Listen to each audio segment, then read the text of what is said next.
মৰমৰ ছাত্ৰ ছাত্ৰীসকল, তোমালোকক মই মোৰ চেনেলটোলৈ স্বাগতম জনাইছোঁ। আজি মই ক্লাছ 7ৰ সমাজ বিজ্ঞান পাঠ্যপুথিৰ পাঠ 15 দিল্লীৰ চুলতানী যুগ পাঠটোত থকা ক্ৰিয়াকলাপৰ প্ৰশ্নৰ লগতে অনুশীলনীৰ প্ৰশ্নসমূহৰ উত্তৰসমূহ আলোচনা কৰিম।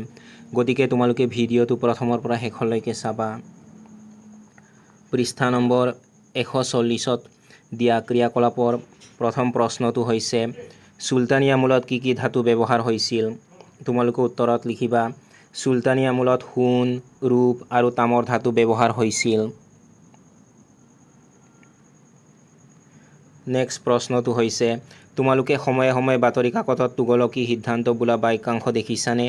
শিক্ষকৰ লগত আলোচনা কৰি ইয়াৰ অৰ্থ জানিবলৈ চেষ্টা কৰা। তোমালোকে উত্তৰত লিখিবা তুগলকী সিদ্ধান্তৰ অৰ্থ।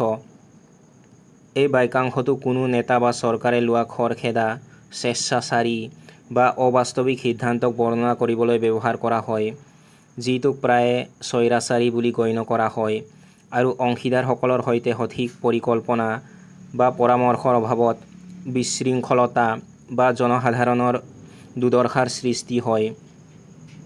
বিৰোধী দল বা সমালোচকসকলে ইয়াক সঘনাই ব্যৱহাৰ কৰে। পৃষ্ঠা নম্বৰ 140ত থকা ক্ৰিয়াকলাপৰ প্ৰশ্নটো হৈছে আমাৰ দেশত কি কি কৰৰ সহায়ত ৰাজহ সংগ্ৰহ কৰা হয়? শিক্ষকৰ লগত আলোচনা কৰি তালিকা প্ৰস্তুত কৰা। তোমালোকে উত্তৰত লিখিবা সাধাৰণভাৱে ভাৰতত ৰাজহ সংগ্ৰহৰ বাবে ব্যৱহৃত কিছুমান কৰ হ'ল আয়কৰ, বস্তু আৰু সেৱা কৰ, সম্পত্তি কৰ, পৰিবহণ কৰ, প্ৰত্যক্ষ কৰ, পৰোক্ষ কৰ। অনুশীলনীৰ 1 নম্বৰত দিয়া আছে উত্তৰ দিয়া। ক নম্বৰ প্ৰশ্নটো হৈছে চুলতান মামুৰে কেতিয়া আৰু কেইবাৰ ভাৰত আক্ৰমণ কৰিছিল?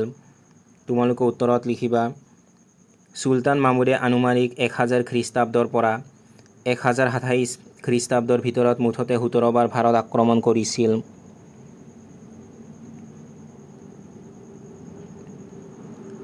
খ নম্বৰ প্ৰশ্নটো হৈছে চাহাবুদ্দিন মহম্মদ নামৰ লোকজন ইতিহাসৰ পাতত কি নামেৰে বিখ্যাত? তোমালোকে উত্তৰত লিখিবা চাহাবুদ্দিন মহম্মদ নামৰ লোকজন ইতিহাসৰ পাতত মহম্মদ ঘোৰী নামেৰে বিখ্যাত।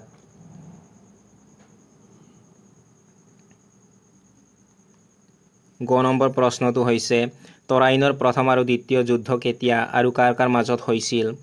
তোমালোকে উত্তৰত লিখিবা তৰাইনৰ প্ৰথম যুদ্ধ 1191 খ্ৰীষ্টাব্দত ৰাজপুত ৰজা পৃথ্বীৰাজ চৌহান আৰু মহম্মদ ঘোৰীৰ মাজত হৈছিল।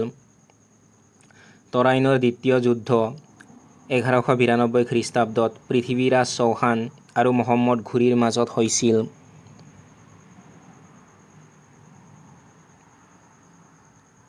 ঘ নম্বৰ প্ৰশ্নটো হৈছে কুতুব মিনাৰৰ নিৰ্মাণ কোনে আৰম্ভ কৰিছিল আৰু কোনে শেষ কৰিছিল?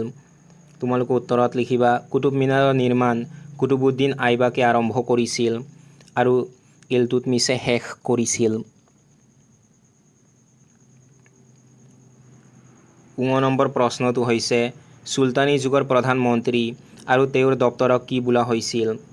তোমালোকে উত্তৰত লিখিবা চুলতানী যুগৰ প্ৰধানমন্ত্ৰীক উজিৰ আৰু তেওঁৰ দপ্তৰক দিৱান-ই-উজাৰত বোলা হৈছিল। প্ৰথম 6 নম্বৰ প্ৰশ্নটো হৈছে আলাউদ্দিন খিলজীয়ে বজাৰ নিয়ন্ত্ৰণৰ দায়িত্ব কাৰ ওপৰত ন্যস্ত কৰিছিল? তোমালোকে উত্তৰত লিখিবা আলাউদ্দিন খিলজীয়ে বজাৰ নিয়ন্ত্ৰণৰ দায়িত্ব দিৱান-ই-ৰিয়াছত আৰু চাহান-ই-মন্দি নামৰ দুজন বিষয়াৰ ওপৰত ন্যস্ত কৰিছিল।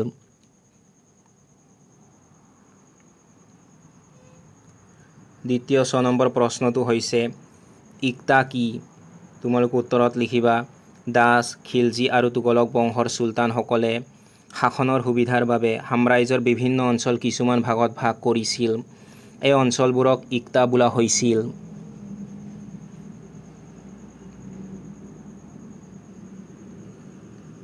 2 নম্বৰত দিয়া আছে খালী ঠাই পূৰণ কৰা। ক নম্বৰত দিয়া আছে দেশ আছিল চুলতানী যুগৰ প্ৰথম আৰু একমাত্ৰ মহিলা চুলতান। তোমালোকে খালী ঠাইত লিখিবা ৰেজিয়া চুলতানা। খ নম্বৰত দিয়া আছে দেশ জয় কৰা আলাউদ্দিন খিলজীয়েই একমাত্ৰ চুলতান। তোমালোকে খালী ঠাইত লিখিবা দক্ষিণ ভাৰত। গ নম্বৰত দিয়া আছে ইবন বতুতা দেশ দিনত ভাৰতলৈ আহিছিল। তোমালোকে খালী ঠাইত লিখিবা মহম্মদ বিন তুগলকৰ। ঘ নম্বৰত দিয়া আছে দেশ আছিল সামৰিক বিভাগৰ মুৰব্বী বিষয়া। তোমালোকে খালী ঠাইত লিখিবা অৰিছ ই মাবালিক। ঙ নম্বৰত দিয়া আছে পানিপথৰ প্ৰথম যুদ্ধ দেশ খ্ৰীষ্টাব্দত হৈছিল। তোমালোকে খালী ঠাইত লিখিবা 1526। 3 নম্বৰত দিয়া আছে শুদ্ধ উত্তৰ বাছি উলিওৱা। ক নম্বৰত দিয়া আছে কুতুবুদ্দিন ইলতুৎমিছে দাস বংশৰ প্ৰতিষ্ঠা কৰিছিল। ইয়াৰ শুদ্ধ উত্তৰ হ'ব কুতুবুদ্দিন। গতিকে তোমালোকে উত্তৰত কুতুবুদ্দিন লিখিবা। খ নম্বৰত দিয়া আছে আলপতাগিন মহম্মদ ঘুৰি গজনী ৰাইজৰ প্ৰতিষ্ঠাপক। ইয়াৰ শুদ্ধ উত্তৰ হৈছে আলপতাগিন। গতিকে তোমালোকে উত্তৰত আলপতাগিন লিখিবা। গ নম্বৰত দিয়া আছে কামাখ্যা সোমনাথ মন্দিৰ চুলতান মামুদে লুটপাট কৰিছিল। ইয়াৰ শুদ্ধ উত্তৰ হৈছে সোমনাথ মন্দিৰ। গতিকে তোমালোকে উত্তৰত লিখিবা সোমনাথ মন্দিৰ।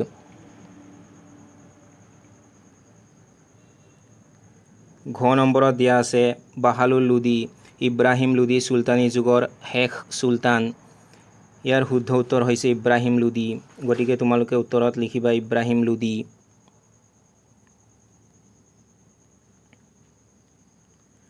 ঙ নম্বৰত দিয়া আছে তুৰ্কী আফগানসকলে ভাৰতত 200 বছৰ 320 বছৰ ৰাজত্ব কৰিছিল।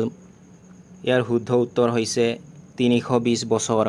গতিকে তোমালোকে উত্তৰত লিখিবা 320 বছৰ।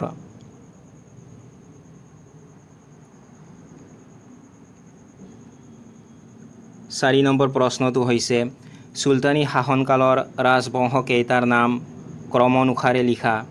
তোমালোকে উত্তৰত লিখিবা চুলতানী শাসনকালৰ ৰাজবংশসমূহৰ ক্ৰমানুসাৰে নামসমূহ হ'ল দাস বংশ, খিলজী বংশ, তুগলক বংশ, সৈয়দ বংশ, লোদী বংশ।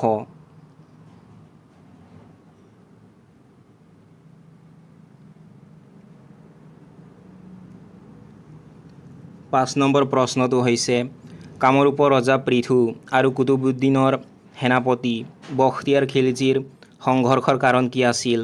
এই সংঘৰ্ষৰ উল্লেখ ক'ত পোৱা যায়? তোমালোকে উত্তৰত লিখিবা চুলতান কুতুবুদ্দিন আইবাকৰ সেনাপতি মহম্মদ ইবন বখতিয়াৰ খিলজীয়ে চীন দেশ জয় কৰাৰ পৰিকল্পনা কৰিছিল। কিন্তু কামৰূপৰ মাজেৰে যাবলগীয়া হোৱাত সেই সময়ৰ কামৰূপৰ ৰজা পৃথুৰ লগত তেওঁৰ যুদ্ধ হয়। এই সংঘাতৰ উল্লেখ উত্তৰ গুৱাহাটীৰ কানাই বৰশী বোৱা শিলালিপিত পোৱা যায়।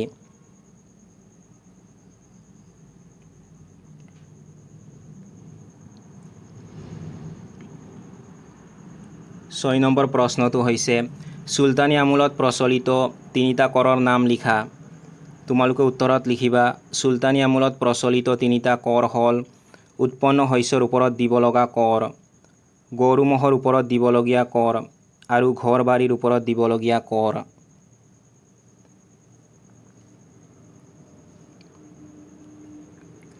7 নম্বৰ প্ৰশ্নটো হৈছে আলাউদ্দিন খিলজীয়ে বজাৰ নিয়ন্ত্ৰণৰ বাবে গ্ৰহণ কৰা 3টা পদক্ষেপ উল্লেখ কৰা। তোমালোকে উত্তৰত লিখিবা আলাউদ্দিন খিলজীয়ে বজাৰ নিয়ন্ত্ৰণৰ বাবে গ্ৰহণ কৰা 3টা পদক্ষেপ হ'ল দিৱান ই ৰিয়াসত আৰু চাহান ই মন্দি নামৰ 2জন বিষয়াক বজাৰ নিয়ন্ত্ৰণৰ দায়িত্ব দিছিল। নতুনকৈ ব্যৱসায় কৰিবলৈ বিচৰা ব্যক্তিয়ে নাম পঞ্জীয়ন কৰিহে ব্যৱসায় কৰিব পাৰিছিল। দেশৰ আৱশ্যকীয় খাদ্য সামগ্ৰীৰ মূল্য নিৰ্ধাৰণ কৰিছিল।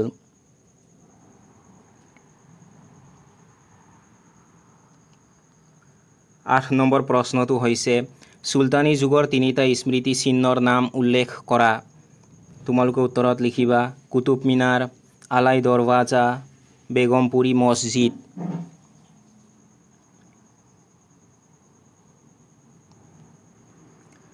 9 নম্বৰ প্ৰশ্নটো হৈছে দিল্লীৰ চুলতানসকলৰ পতনৰ 4টা কাৰণ লিখা। তোমালোকে উত্তৰত লিখিবা দিল্লীৰ চুলতানসকলৰ পতনৰ 4টা কাৰণ হ'ল তুৰ্কী শাসকসকল কিছু পৰিমাণে স্বেচ্ছাচাৰী আছিল, ফলত ৰজা আৰু প্ৰজাৰ মাজত সমন্বয়ৰ অভাৱ দেখা গৈছিল। চুলতানসকলে দাসসকলক অধিক বিশ্বাস কৰিছিল আৰু গুৰুত্বপূৰ্ণ পদবী দান কৰিছিল। পৰৱৰ্তী সময়ত এই দাসসকলেই অত্যধিক ক্ষমতাশালী হৈ চুলতানসকলৰ বিৰুদ্ধাচৰণ কৰা দেখা গৈছিল। ধৰ্মীয় নেতা আৰু আমিৰ উমৰাহসকলৰ অবাধ ক্ষমতাই ৰাজনৈতিক বিশৃংখলতাৰ সৃষ্টি কৰিছিল। এই সময়ছোৱাত ৰাজ্য বিস্তাৰৰ নামত যুদ্ধ বিগ্ৰহৰ সংখ্যা বাঢ়িছিল যদিও সেনাবাহিনীৰ উন্নয়নৰ ক্ষেত্ৰত চুলতানসকলে মনোযোগ দিয়া নাছিল।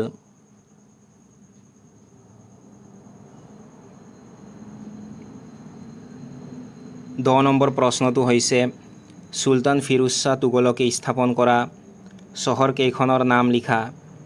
তোমালোকে উত্তৰত লিখিবা জৌনপুৰ, ফিৰোজাবাদ, ফাতেহাবাদ, ফিৰোজপুৰ আৰু হিছাৰ ফিৰোজা।